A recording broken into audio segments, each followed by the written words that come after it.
लब्बैक अल्लाहुम्मा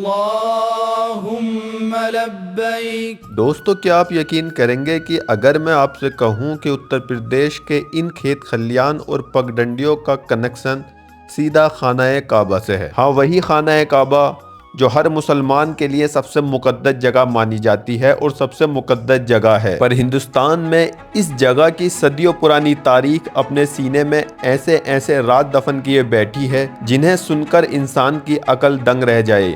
मक्के शरीफ मक्के में तुर्की हुकूमत थी उस टाइम पर। हाँ, जो देख रेख करते थे वो सब तुर्किस्तान के थे। तुर्किस्तानी थे। हाँ ठीक। तो उस वक्त जब वो हुकूमत आज मैं आपको एक ऐसी ही जगह लाया हूँ। जब सो गया तो क्या देखता है कि सरकार मदीना सल्लल्लाहु अलैहि वसल्लम ख्वाब में तशरीफ लाए और कहा कि कमाल आज परेशान क्यों हो। और यह है उन अजीम शख्स की कब्र जिन्होंने मस्जिदुल हरम में इमामत की थी। और इस गांव में एक ऐसी मस्जिद भी मौजूद है जिसमें एक ही इमाम ने 63 साल इमामत की। और इमामत करने के बाद में जब उनका इंतकाल हुआ तो गांव वालों ने उन इमाम को इसी गांव में दफन किया। कि कमाल आज परेशान होने की जरूरत नहीं है, मेरा गुलाम आज इंडिया से आया हुआ है। अच्छा, हिंद से आया हुआ है। अस्सलाम वालेकुम दोस्तों, तो स्वागत है आपका मेरी एक और वीडियो में। जैसे कि मैं आपको कुछ ऐसी ऐसी चीज़ें दिखाता हूँ, ऐसी ऐसी जगहें दिखाता हूँ जो बारे में ज़्यादा पता नहीं है किसी को, क्योंकि ये जगहें ऐसी जगह पे हैं जो ज़्यादा चर्चित नहीं है। मतलब इन जगहों के बारे में कोई ज़्यादा जानता नहीं है। ऐसा ही एक गांव है जिला मुरादाबाद में, अक्का, जो भोजपुर पीपल्स थाना के पास में पड़ता है। अक्का भीकनपुर। अक्का भीकनपुर इसका नाम है। और यहाँ पर मौजूद है एक ये दरगाह, आप मेरे पीछे देख सकते हैं। और जैसे मैंने आपको बताया कि आपने थंबनेल भी देख लिया होगा कि ये दरगाह किसकी है। मैं खुद इस बात से महरूम था, बट यहाँ के कुछ भाई हैं मेरे, और उन्होंने मुझे बताया कि ये जिनकी दरगाह है इन्होंने मस्जिदुल हरम में इमामत की है अब से 100 साल पहले। अब से 100 साल पहले। तो अभी मेरे साथ हैं आबिद मौलाना, जो मेरे दोस्त के चाचा भी हैं, और ये यहीं पर रहते हैं और इनके ही ख़ानदान से हैं, यानी कि इनके परपोतों में ही आते हैं। तो इनसे मेरी बात हुई तो इन्होंने बताया कि मैं आपको पूरी डिटेल में बताऊंगा, आप फुर्सत से आना। तो आज मैं आया हूँ यहाँ पर, और ये यहाँ पर इन्हीं की खिदमत करते हैं, खिदमत गुजार हैं और यहीं पर रहते हैं मोस्टली। और आज मैं इनसे पूछूंगा इनके बारे में पूरी हिस्ट्री के, ये कौन थे, कैसे मदीना शरीफ पहुँचे, यानी कि सऊदी अरब पहुँचे, और ऐसा क्या हुआ कि वहाँ पर इन्हें इमामत करने का शर्फ हासिल हुआ, इतना बड़ा शर्फ हासिल हुआ। तो अस्सलाम वालेकुम। वालेकुम अस्सलाम। तो हजरत बताइए आपके क्या इनका नाम क्या था? इनका नाम मौलवी खादिम हुसैन साहब अली रहमा मुजद्दिदी। अच्छा हाँ, नक्शबंदी मुजद्दिदी। अच्छा। मौलवी खादिम हुसैन साहब मौलवी थे? नक्शबंदी मुजद्दिदी। अच्छा, मौलवी थे। हाँ, आप बहुत बड़े पाए के मुहद्दिस हैं। अच्छा मुफ्ती इरशाद हुसैन साहब रामपुरी के खलीफा भी हैं। अच्छा जी हाँ। और ये खानदान करीब सन 1600 में यानी रामपुर जिला, रामपुर नगर या आगिल से आकर यहाँ पर आबाद हुआ था। अच्छा इनके दादा परदादा मौलवी खुदा बख्श साहब यहाँ पर जिला मुरादाबाद में पढ़ाते थे। अच्छा। और वो यहाँ आकर आबाद हुए थे इस गांव में। अच्छा, उस दौर मतलब हिंदुस्तान में मुगली हुकूमत शुरू हो गई मुगल थी। हुकूमत का ज़माना था। हाँ हाँ ठीक मुगल है। हुकूमत के ज़माने में ये यहाँ पर आकर आबाद हुए थे। अच्छा ठीक है। उसके बाद वो मुरादाबाद में पढ़ाते थे, किसी जगह पर मैं सही नहीं बता सकता कि कौन सा मदरसा था जिसमें वो पढ़ाते थे, ठीक ठीक। क्योंकि 300-400 साल पहली बात हो गई। हाँ हाँ हाँ। तो उनकी सिलसिला चलते हुए उनके दो बेटे मौलवी गुलाम हुसैन साहब और मौलवी मोहम्मद हुसैन साहब, दो वर्जन पैदा हुए। ठीक। उनके बाद मौलवी मोहम्मद हुसैन साहब की नस्ल में 5 बेटे पैदा हुए। मौलवी अहमद हुसैन साहब, मौलवी फैयाज हुसैन साहब, मौलवी मोहसिन हुसैन साहब, और मौलवी विलायत हुसैन और मौलवी वली हुसैन साहब अली रहमान, जिनका मज़ार मुबारक पूरब वाली साइड में है पूरी। अच्छा। हाँ। तो इनमें से वो वाला मज़ार किसका है जो हाँ, मक्के शरीफ के। हाँ हाँ। वो ये हैं मौलवी अहमद हुसैन साहब के, ये बड़े साहबजादे हैं मौलवी हामिद हुसैन साहब। अच्छा। जो सरकार सदुल अफाजिल नईमुद्दीन साहब मुरादाबादी अली रहमा के उस्ताद मोहतरम भी हैं। अच्छा अच्छा। और मुफ्ती इरशाद हुसैन साहब रामपुरी के शागिर्द और खलीफा, और मतलब ये कि आपके बहुत खास शागिर्दों में मुफ्ती हामिद हुसैन साहब आते हैं। अच्छा, तो मुझे ये बताइए कि ये इनका नाम क्या था जिन्होंने हरम में इमामत की थी? इनका नाम मौलवी खादिम हुसैन, इनके छोटे भाई हैं मौलवी हामिद हुसैन साहब की। अच्छा, खादिम हुसैन साहब को मतलब ऑफर हुआ था या नौकरी नहीं लगी नहीं, थी, कैसे ये नहीं, ऐसा था, ये रामपुर पढ़ाते थे। जब मदरसे से रिटायर हो गए तो ये हज को तशरीफ ले गए। उस जमाने में अब से 100 साल पहले, सन 1920 के दौरान में। अच्छा। और वहाँ जब हज को तशरीफ ले गए तो वहाँ उस के टाइम पे तो पानी वाला जहाज चलता होगा, पानी वाले जहाज थे। हाँ ठीक है।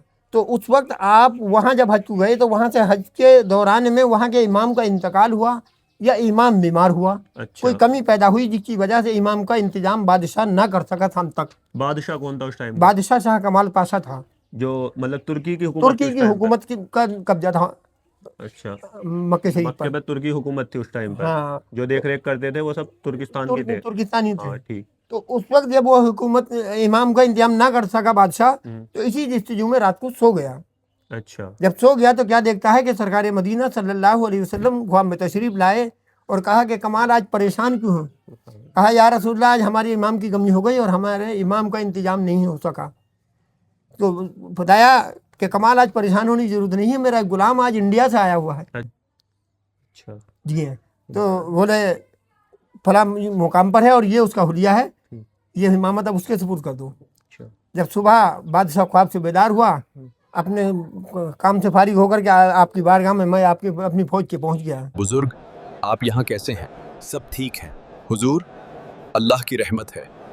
मैं यहाँ अपनी दुआओं के लिए आया हूँ। बादशाह अब मैं अपने एहलकारों के जाके आपको सलाम किया, जवाब दिया वालेकुम अस्सलाम। बादशाह कमाल आज कैसे आना हुआ? कहा हुजूर ये बताइए, मेरे नाम का तो आज तक किसी को पता नहीं, आप मेरे नाम से कैसे वाकिफ हैं, आपको कैसे मालूम है मेरा नाम? तो आपने फरमाया कि जो रात तुम्हें मेरा पता बता गए थे वही आपका नाम भी मुझे बता गए थे। तो बोले ठीक है, अल्लाह के रसूल का हुक्म है, अब ये इमामत आपके सपुर्द है मक्के शरीफ की। अच्छा। तब आपको ये मक्के शरीफ की इमामत का शर्फ हासिल हुआ, इसलिए आप इमाम हरम भी हैं। अच्छा, तो ये मतलब कितने एग्जैक्ट पता है कुछ? 6 महीने आपने इमामत फरमाई। हाँ। और उसका सन 2000 तक का रिकॉर्ड बादशाह अब्दुल्ला ने उतरवा के रियाज में रखवा दिया है, मदरसे सोलतिया दारुल उलूम में जमा है वो रिकॉर्ड इनका नाम दर्ज है वहाँ पे? इसमें इनका नाम पूरा दर्ज है। अच्छा। तो आप वहाँ पर मतलब ये है कि अभी कोई ऐसा हमारा आदमी जा नहीं पा रहा जो क्या कि हम उस रिकॉर्ड को उतरवा के मंगाएं। मस्जिद कौन सा मदरसा है? मदरसा सोलतिया दारुल उलूम। अच्छा, तो ये रिकॉर्ड आज तक वहाँ पर दर्ज है? आज भी है। तो फिर वहाँ से इमामत करके यहाँ पर आ गए? ये उसके बाद यहाँ आ गए। उसके बाद में आपने आकर के गोशा नशीनी तैयार कर ली और चेहरे पे नकाब डाल ली, कमरे में बंद रहते थे। ये सामने वाला घर इन्हीं का है। और रात को या दिन में जब भी किसी वक्त भी मस्जिद में आना होता था या घर से बाहर निकलना होता था तो अपने बच्चों को भी आवाज़ देते थे कि बच्चों जरा एक तरफ हो जाओ, हम बाहर जाना चाहते हैं। मतलब पूरी दुनियादारी से किनारा कर लिया था, गोशा नशीनी इख्तियार कर ली थी। अच्छा। और जब बाहर से वापस जाते थे जुम्मा पढ़ के नमाज पढ़ के मस्जिद, तो अपने दरवाजे पे जाकर भी आवाज़ देते थे कि बच्चों जरा एक तरफ हो जाओ, हम अब अंदर आना चाहते हैं। अच्छा। तो आप अंदर चले जाते थे। आपका अपनी मुसलसल ज़िंदगी का ये मामूल रहा कि आप रामपुर में दर्स देते थे और 40 साल मुसलसल फर्ज रोज़ों से अलग आपने नफली रोजे भी रखे और एक मुट्ठी चनों से सहरी और एक मुट्ठी चनों से अफ्तारी 40 साल की आपने। ये आपकी ज़िंदगी का मामूल था और आप रामपुर में दर्स देते थे। आपने सुना कि एक ऐसे अजीम बुजुर्ग भी हमारे इस एरिया में हैं जिन्होंने मस्जिदुल हरम में इमामत की है, मतलब और नबी करीम हज़रत मोहम्मद सल्लल्लाहु अलैहि वसल्लम ने सिफारिश की है। जिस शख्स की नबी करीम हज़रत मोहम्मद सल्लल्लाहु अलैहि वसल्लम सिफारिश कर दें तो फिर क्या ही बचा? मेरा गुलाम, जिसे आप आका कहते हैं। आपने खुद कहा कि मेरा गुलाम, हम तो मतलब हमें तो ऐसा लगता है कि हमसे नजरें ही मिला ले तो हमारे लिए बहुत बड़ी बात है। अगर कभी मुलाकात हुई हश्र में, ख्वाब में या कभी भी, और हमसे नज़रें मिला लें तो हमारी तो ज़िंदगी बन जाएगी। ज़िंदगी का सभी कुछ बन जाएगा। बट अपनी ज़ुबान से नबी करीम ने कहा कि मेरा खादिम है, मेरा एक ग़ुलाम जो हिंद से आया है, उसे आप इमामत सुपुर्द करें, कितनी बड़ी बात है। और ये ऐसे बुज़ुर्ग हमें फ़ख्र करना चाहिए और कि हमारे एरिए में हैं, यानी कि ज़िला मुरादाबाद का ये एक छोटा सा गांव अक्का है, वहाँ पर हैं। और एक चीज़ और मैं आपको बता दूँ, ये जो दरगाह है ये एक मस्जिद है, यहाँ की जामा मस्जिद अक्का की। और इस मस्जिद का भी एक ये मस्जिद, मदरसा और कब्रिस्तान ये इनकी अपनी जायदाद है। अच्छा, इनकी अपनी जगह। और इस मस्जिद का जो वो एक इंटरेस्टिंग चीज़ मैं आपको बता दूँ, एक इंटरेस्टिंग चीज़ ये है कि इस मस्जिद में एक इमाम थे कुछ टाइम पहले, उन्होंने 65 साल इमामत की। कितने साल? 63 साल इमामत। 63 साल सिर्फ इसी मस्जिद में इमामत की है। और इस गांव से उनका इतना लगाव हो गया था, उनका इस गांव से और गांव वालों को उनसे, कि जब उनका इंतकाल हुआ तो इसी गांव में उन्हें दफन किया गया। यानी कि वो थे तो कहीं और के पास में, भोजपुर के रहने वाले कस्बा है भोजपुर, वहाँ के रहने वाले थे। बट वहाँ उन्होंने अपना मतलब अपनी कब्र या अपना दफन उन्हें नहीं किया गया। इस गांव की मोहब्बत थी कि उन्हें यहीं पर इस गांव में दफन किया गया। तो उनकी और वो इसी मस्जिद के, इनकी इसी बारगाह की इनकी खिदमत में रहे और मस्जिद में खिदमत करते रहे। वो इनकी खिदमत में रहे और इनकी बात में, तो उनके बारे में कुछ बताइए इमाम साहब उनके के बारे में। इमाम साहब के बारे में तो मतलब ये कि हजरत और ज़्यादा बताएंगे। हमने उनका देखा, हजरत से पूछो कि हमने उन्हें देखा कि आपकी बहुत सादगी ज़िंदगी थी, इतनी सादा ज़िंदगी थी कि इलाके में इमाम देखने नहीं मिलता है हमें। अच्छा। ऐसा मामूल रहा कि लोग अगर आपस में कोई घर में मियाँ बीवियों में भी ना इत्तेफाकी पैदा हो गई तो आपने उन्हें कह दिया कि बड़े हाफिज जी बुलाओ बुला के। अच्छा बड़े हाफिज जी गए और जाके उनके इत्तेफाक करिए दोनों मियाँ बीवियों का भी। अच्छा अच्छा और 63 साल में, जिसमें 60 साल उन्होंने सही हालात में अपनी अच्छी तरीके से नमाज पढ़ाई, और 3 साल इस तरीके से कि बीमारी के आलम में कभी घर चले जाते थे, कभी यहाँ आ जाते थे। क्या नाम था इमाम साहब? हाफिज मुश्ताक हुसैन साहब ले रहमा। हाफिज मुश्ताक हुसैन साहब। उनकी कब्र यहीं पे है। उनकी कब्र गांव के पश्चिम में एक मज़ार है, जो ना जाने किस जमाने का वो मज़ार है। उनके दौरे वो बाद नमाज असर के हाजिर होते थे तो वहीं दफन कर दिया। हाँ, उन्होंने वहीं जगह बता दी थी अपनी। तो चलिए अब मैं आपको लेकर चलता हूँ उस जगह पर जहाँ पर इन इमाम साहब को दफन किया गया था, जिन्होंने इस मस्जिद में 63 यानी कि 63 साल इमामत की। और गांव वालों को और इनके बीच में इतनी मोहब्बत पैदा हो गई थी कि जब उनका इंतकाल हुआ तो उन्होंने अपने गांव में दफन ना होने की बजाय इसी गांव की मिट्टी को अपनी आखिरी आरामगाह के लिए चुना। तो गांव वालों की मोहब्बत और प्यार ने उन्हें इसी गांव की मिट्टी में दफन कर दिया। आगे की साइड आप देख रहे होंगे, ये है उनकी दरगाह यानी कि उनकी कब्र। यहाँ पर एक और बड़ा सा स्ट्रक्चर बना दिया है।